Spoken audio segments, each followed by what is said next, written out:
So now we're going to transition to the first financing private sector investment session. Let me call on stage our set of panelists, Mr. Gauri Sankar from Manila. Please occupy your seat in front. Ms. Claudine Emmett from Kiva. Mr. Sandeep Giri from GAM Power. And Mr. Rajat Arora from LGT Venture Philanthropy. So basically in our opening panel, Monica talked about the global picture, and then Jiwan pulled that picture to the Asia scenario and pulled it further down to the private sector level. So what we're gonna try to attempt in the next two panels is to bring that discussion to specific entities. So the panelists that are invited in the first two sessions are, for the first session, we have mostly people from the finance sector. And then for the second panel, we're gonna have people from the project development sector. Now, to frame this even more clearly, is this my presentation? Yeah, okay. So let me just connect it with one of Jiwan's final slides. So he mentioned that we live in a fractured universe. And this sort of visualization came about because we always talk about the missing middle when it comes to bridging clean energy investment, right? And when we talk about it, it's as if it's a monolithic entity, in the same way that sometimes when development people talk about the private sector, they think that it's a single organism that is homogeneous, but that's not the case. And so what we're trying to attempt to do here is to break down that investment gap, that missing middle, further by pinning down the key entities that play a role in the investment chain. So, of course, capital markets are the source of cheapest funding. However, it's very difficult to access them. Private equity investors and financial institutions are more keen to take on risk, and therefore we have a relationship with them. Clean energy companies are the actors that provide the energy products and services to end users, and therefore they're very important parts of the equation. And of course, we have the end user. Now, one of the things that we want to do here is to sort of visualize how risk increases as you move inward. So that's how we arrange these entities. So of course, capital markets, being highly regulated, are relatively risk-free. As we move to the end user level, given their limitations and the fact that they don't have any resources, it becomes more and more risky. Now, I want to divide this sphere into two hemispheres. On the left part is what we think are quite difficult to influence. So since the capital markets are very regulated already, putting in development funding to have them assume more risk is expensive and can be difficult, and therefore it may not be that practical. Now, if we move directly to the end user and give them grant funding, as been proven by previous experience, sometimes this is not the most sustainable way to go. So now we are left with two entities, which are the focus of the project development facility. First is the private equity funds and the financing institutions, which are represented in session one in this panel. And later on, we're going to talk about clean energy companies. And the discussion we want to have is, how do we enable these companies to assume more risk? These organizations to assume more risk. So let's say, how do we encourage the clean energy company to assume more end user risk in terms of end user financing? Or how do we encourage clean energy companies to limit their risk and increase their credit worthiness and move to the sphere of the private equity investor where they're comfortable in investing? An alternative discussion is, how do we allow the private equity funds and the financial institutions to move to the realm of the clean energy company and assume more risk? That's an interesting discussion as well. And another one is, how do we enable private equity funds and financial institutions to have access to cheaper capital so that they can on-lend to clean energy companies at a cheaper rate? So this last part is what we're going to discuss in this session. Okay. So do you have any clarifications here before we proceed to the panel? I hope it's just a visualization. All right. So last call for Mr. Rajat Arora. Are you ready in the room?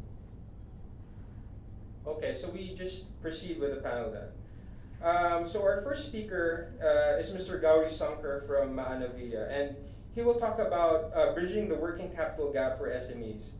We invited Gauri because a lot of maybe 6 of the 10 companies we closed in the slide G1 just showed got Series A equity, and they're all from India.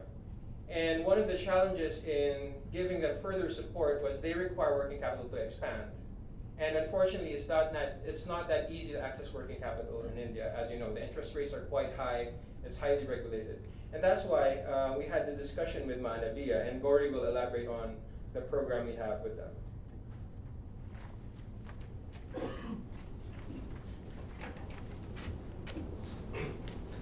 Hi, good morning to all the participants, bank staff, practitioners, co-panelists. Thanks for the opportunity, ADB, G1 and Koi.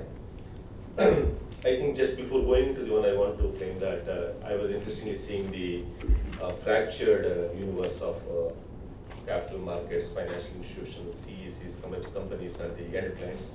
I was happy to share with you that at least we are working with three parts of the quadrants, basically three quadrants. Basically, we are a financial institution. We work with the clean energy companies, and actually we have finance through microfinance, the end clients also. I have got experience in three spaces, but of course, capital market is one which you yet to crack. But in microfinance, we've done it. Hopefully, we'll do it here also. Having said that, I think just coming back, I would like to speak about what we are doing, what is the project about, the ADB project, and how we are trying to bridge the gap of the working capital for SMEs. I am Gauri Shankar, worked with around banks for the last 20 years, the final posting with International Finance Corporation before joining this Dutch cooperative, perfectly in the development finance space for the last 15 years. So before going to the project, I go create, sorry.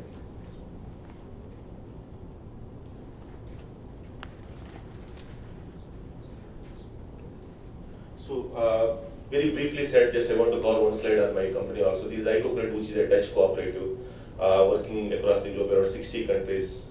And don't be laughing at $1 billion assets. Basically, we thought that last Thursday we celebrated 40 years of development finance, and we had a function in Germany, and we crossed $1 billion assets across the globe.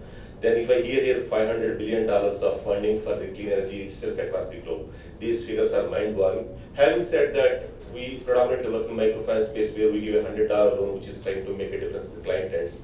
So I think the numbers are meaningful. So we work with, these monies raised from around 56,000 investors, 54,000 investors.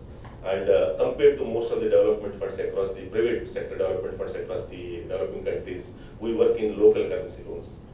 And the three priority areas what iCooperative that we are working are basically microfinance, agricultural value chains, and renewable energy. And then coming to my company in India, because India is a regulated market, ICO has established a separate company with registered as a local regulator in 2004, and we are a 10-year-old company, financing in the three spaces of basically microfinance, substantial 90% of our asset classes in microfinance space. The balance is in the renewable energy and of course other development areas like agricultural value chains and low cost housing. But we are moving into the spaces. And we manage about 990 to 100 million portfolio in India at this point of time, and 70 partners. Basically, why I want to mention the 70 partners and 850 partners for iCooperative is that our loan size is around 1 million and less than that actually. It is not a high-end loans that we generally do. And we have a project with IFC and agricultural value chain financing, and ADB is supporting substantially on the renewable energy project. So, why renewable energy for iCooperative or Manavia? This philosophically, I think this question came around 2 years back, and we decided that while we have been substantially doing access to finance space, I think we felt that as a risk mitigation, we want to move to other segments, and most probably I think this worked well because we have a 3P segment, basically people, planet, and profits. These are the areas where we work with. And renewable energy exactly fits into all the three segments, basically clean energy for the people, reduce harmful gases for the planet, and we feel that it is a sustainable long-term business for our investors. So we are there. And before coming to this, it's really interesting to share with you why we have been, how we have come to this space, and how our relation with the end clients basically. As I told you, we have been working with microfinance institutions where we lend money to MFIs to lend to the clients. But 3-4 years back, we decided that is giving a loan to a client is good enough. He's making some income generating activity, but what else can we do to improve the standard of living at the client space? When we thought it seriously and shared our ideas with the IFC, we come out with a project that access to energy, access to drinking water and access to sanitation, which is the minimum basic things in a developing country like India, will make a positive difference at the client's end. That's where this project started. And today, Narendra Modi government came in India, and sanitation is a big issue. Most of the corporates are jumping the issues and trying to do a lot of things. But 3-4 years back, we visualized this one, started it with a modest target of reaching around 100,000 clients. And in 2014 December, we closed the project with outreach of around 188 million. This way exactly we came in touch with the energy access companies. When we are looking at energy access for the clients, rural client or a urban slum dweller, what we did is that we asked our MFI partners, do you want to be part of the project? Some of them came forward. Then because we are not an expert in SME energy projects or basically the products, we brought few SME energy appliance manufacturers and brought them in front of MFIs, told them, you make a deal in between you. I am ready to give the capital to MFIs to online to the client to purchase the product from the energy manufacturer, but our role ends there, but you have to make a deal. Then while we are doing all these things in the next 2 years, we realized that while we are trying to bridge the gap at the demand side, basically there is a demand for the client to purchase a product, there is a affordable products available, but the finance is the gap which we need to fill so that the client can purchase a renewable energy product. But then during the time we realized that there is a gap at the supply side also. Even the SMEs which are manufacturing the appliances have got constraints. So this is the time when we were brainstorming. I came in touch with Koi and New Ventures, who invited me to the workshop in Bombay, investor workshop. So I went with the belief that SMEs or renewable energy SMEs are reasonably well financed and at affordable cost. This is the presumption with which I went there. And if I want to enter that space, what are the things I need to do with it? But then it's an interesting revelation there by speaking to at least 10 of them with Koi, myself, and discussing with these SMEs. What we found is that not all MCs get the bank finance that easily. We thought it's easy, but not that easy. And not all SMEs are getting what they wanted. This is a critical differentiator back to which I will come back, why we felt it's important. For those who got bank funding, cost of funding, we felt it will be around 11-12%, but actually it is around 13-14%. And the collateral requirements are very high from the banking perspective. Then, because I have been the multilateral before, and we know that we have funded Government of India for a rate, including ADB, I think. We have given substantial green energy loans to the Government of India. But the point is that it is not access, it is not lack of funds that is the constraint, it is access to those funds. Basically, if an energy SME entrepreneur is in a small town, he has done something, and then you want to access working capital, term loan, I think his ability is that unless he convinces the local branch manager, there is a refinance available for banks to get low-cost funding for renewable energy projects. Having said, unless the entrepreneur is able to convince the local branch manager, the funding doesn't happen. I think that's where the constraint, most of the projects, that's where the problem with India is that. Then, do we have role for private sector? Certainly yes.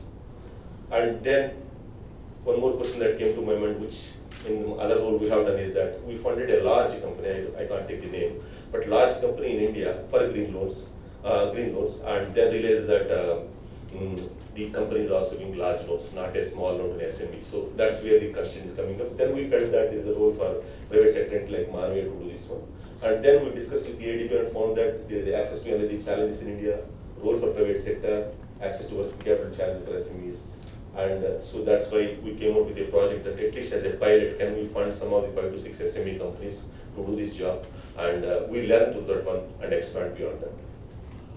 So just coming back, this is the, while we do a bit more than this in the energy space, at least under the project, this is the basic terms we do it. Term loans and working capital loans, because I think when SME entrepreneur sets up an entity, I think all the assets are taken care by the bank, which gives the fixed term loan, but the working capital or growth loan becomes a challenge. That's where we want to enter. And maybe 2 to 3 years, 14 to 15%, and we want to get for 100,000 to 1 million, less than that. That is the scale we want to operate it. And with honestly, we are a flexible company. In case, based on the project viability, in case whatever loan, we will try to structure something. But in case we believe in it. And the other thing is that we found often that the companies want to start the loans, implement the projects and pay back. So basically we are looking at a CC limit, cash credit limits, can we offer something like that? And different other funding structures for the benefit of SMEs. I think this will be interesting for you, just maybe I'll spend 1 minute on this one. When I entered this segment, I thought that okay, under the project I can actually fund the SMEs for the working capital. That's what the segment, we signed the agreement in April only. But then when we are discussing with the energy SMEs, the other thoughts came to our mind is that One, lending to energy SME, that's a plain vanilla product, we do it.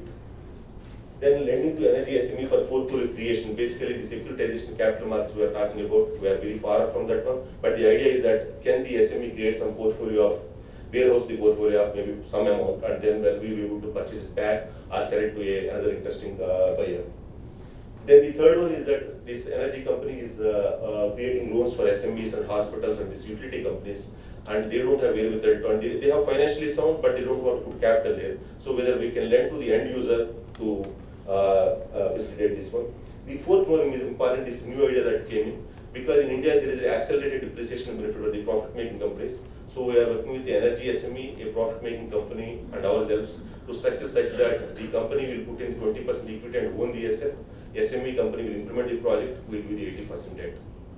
So the last one is there a role for small entrepreneurs or SMEs to participate in a big solar project? This is an interesting project we are working today with, is that a company has signed 4 megawatt project, but is dividing it to 200 kilowatt into 20 entrepreneurs, 20 SMEs contributing to that one. So this is the new project we are working. So this way we are working. These are I think some of the points what Jeevan mentioned about risk sharing, trade enhancement. These are things we look forward to. Post the success of this pilot, we want to expand it in a big way. These things will help us make the trend better. And presently today we are working with this type of companies. One solar utility company which is actually making one of the interesting fact is that it supplies lights to Africa, and the cost of the small light is $2, which is very cheap. It is well recognized by German investors from our side. So these are the small companies we are working with. Household and commercial rooftop companies who are establishing rooftops, and the innovative solar park what I mentioned about. These are the companies we are working with. I think I will end it here and wait for some questions later.